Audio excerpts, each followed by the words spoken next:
আসসালামু আলাইকুম প্রিয় শিক্ষার্থীরা, আশা করি তোমরা সকলেই ভালো আছো। ব্রেন মেথিতে সকলকে স্বাগতম। আজকে ত্রিকোণমিতির পর্ব 4-এ তোমাদেরকে স্বাগতম। আজকে আমরা তোমাদের 9.1 অনুশীলনীর 6 নম্বরের ক, খ, গ এই 3টি অঙ্ক সমাধান করব। তো দেখো, তোমাদের 6 নম্বরের ক নম্বর অঙ্কের মধ্যে দেওয়া ছিল 1/sec² a plus 1/cosec² a equal to 1, এটা প্রমাণ করতে বলছে। তো আমরা প্রথমে লেফট হ্যান্ড সাইড লিখলাম। এখন আমাদের কাজ কি? যখনই এইসব অঙ্কের মধ্যে যাই ত্রিকোণমিক অনুপাত দেওয়া থাকুক না কেন, যদি রাইট হ্যান্ড সাইডে 1 প্রমাণ করতে বলে, তাহলে আমাদের প্রথমে কাজ হবে এই সবগুলা ত্রিকোণমিতিক অনুপাতকে সাইন কজে কনভার্ট করা। তো আমরা এইগুলাকে সাইন কজে কনভার্ট করে নিই। প্রিয় শিক্ষার্থী বন্ধু, এখানে দেখো আমি লেফট হ্যান্ড সাইডটা তুলে নিয়েছি এবং আমরা এখানে দেখবো কিভাবে এটাকে ভাঙালে, এই সূত্রটাকে ভাঙালে আমাদের 1 আসে। যেভাবে সূত্র প্রয়োগ করলে 1 আসবে, আমাদের সেভাবে কাজ করতে হবে। তো দেখো, আমি 1/sec এর উপরে কিন্তু স্কোয়ার আছে, তাহলে আমরা এখানে 1/sec a Dev, whole square দেবো, কারণ 1 এর উপর যদি স্কোয়ার করো তাহলে 1ই হবে, আর sec স্কোয়ার করলে sec স্কোয়ার প্লাস 1/, এটাকেও করবো cosec এ যা আছে তাই, এটার উপর যে স্কোয়ার আছে স্কোয়ারটা দিয়ে দিব। এখন দেখো এটা কেন করলাম, 1/sec a সূত্র হচ্ছে cos a, কিন্তু এখানে একটা স্কোয়ার ছিল তাই স্কোয়ার দিতে হবে। 1/cos এর সূত্র হচ্ছে sin a, কিন্তু এখানে একটা স্কোয়ার ছিল তাই স্কোয়ার দিতে হবে। এখন তোমরাই বলো, sin² a plus cos² a equal to কি 1। এটাই আমাদের রাইট হ্যান্ড সাইডে প্রমাণ করতে বলা হয়েছিল, এটাই অ্যান্সার। আশা করি বুঝতে পারছো। প্রিয় শিক্ষার্থীবৃন্দ, তোমরা তোমাদের খ নাম্বার অঙ্কটা দেখতে পাচ্ছ, এখানে 1/cos² a minus 1/cot² a equal to 1 প্রমাণ করতে বলছে। দেখো, এই অঙ্কগুলো খুবই সহজ, তোমরা যদি নিজে নিজে একটু চেষ্টা করো তাহলে অনেক ইজিলি, অনেক তাড়াতাড়ি করতে পারবা।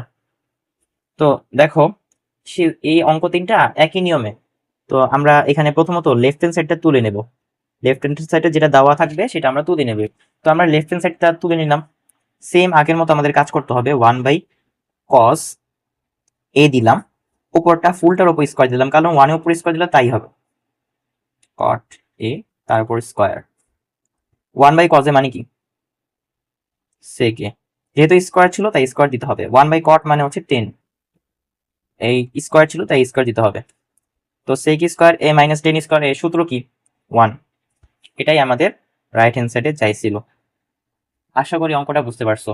তো তোমরা যদি সূত্র না পারো তাহলে কিন্তু এই অঙ্কগুলো কখনোই পারবা না। আমি রিকমেন্ডেড করব তোমরা আগে এই এই সূত্রের ক্লাসটা আগে দেখে নিবে এবং সূত্রগুলো ভালোভাবে মুখস্থ করবে, কেননা এই অধ্যায়ে পারতে গেলে তোমাকে আগে সূত্র মুখস্থ করতে হবে।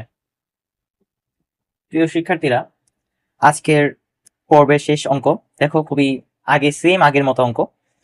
আমাদের কি করতে হবে বলতো, আমাদের প্রথমে 1/sin এটাকে দিয়ে হোল স্কোয়ার দিতে হবে, আর এটাকে 1/10 a এটা দিয়ে হোল স্কোয়ার দিতে হবে। তো এখানে 1/sin a মানে কি, 1/sin a ইকুয়াল টু হচ্ছে cosec² a। 1/sin মানে হচ্ছে cosec a, যেহেতু স্কোয়ার ছিল তাই আমাকে স্কোয়ার দিতে হবে, মাইনাস 1/10 মানে হচ্ছে তোমার cot a, তাহলে যেহেতু স্কোয়ার ছিল আমাকে স্কোয়ার দিতে হবে, cosec² a minus cot² a সূত্র হচ্ছে 1। এটাই হচ্ছে রাইট হ্যান্ড সাইড, এটাই আমাকে চাইছিল। তো শিক্ষার্থীরা, তোমরা যদি সূত্র ভালোভাবে মুখস্থ করতে পারো তাহলে আমি আশা করি এই অঙ্ক তোমার কাছে কিছুই না। তুমি নিজে নিজে যদি একটু চেষ্টা করো বাসায় একা একা, তাহলে তুমি ইনশাল্লাহ অবশ্যই পারবা। দেখো, তুমি ইউটিউব দেখে যদি সবগুলো অঙ্ক নিজে নিজে চেষ্টা না করে যদি ডাইরেক্ট শুধু সার্চ দিয়ে ইউটিউবে দেখো, দেখা যেতেছে তুমি নিজে নিজে একটা অঙ্ক চেষ্টা করলা না বাসায় নিজের থেকে, জাস্ট ইউটিউবে সার্চ দিয়ে দেখলা, তাহলে তোমার শেখা হতো না। তুমি প্রথমে আগে অঙ্কটাকে নিজে নিজে চেষ্টা করবা। তুমি যদি না পারো সেই ক্ষেত্রে তখন চেষ্টা না করার পরে যদি না পারো, সেই ক্ষেত্রে তুমি ইউটিউবে গিয়ে দেখো, সেটা তোমার জন্য প্রযোজ্য। বাট যদি চেষ্টা না করে একবার ডাইরেক্ট ইউটিউবে চলে আসো তাহলে কিন্তু কোনো কাজ হলো না।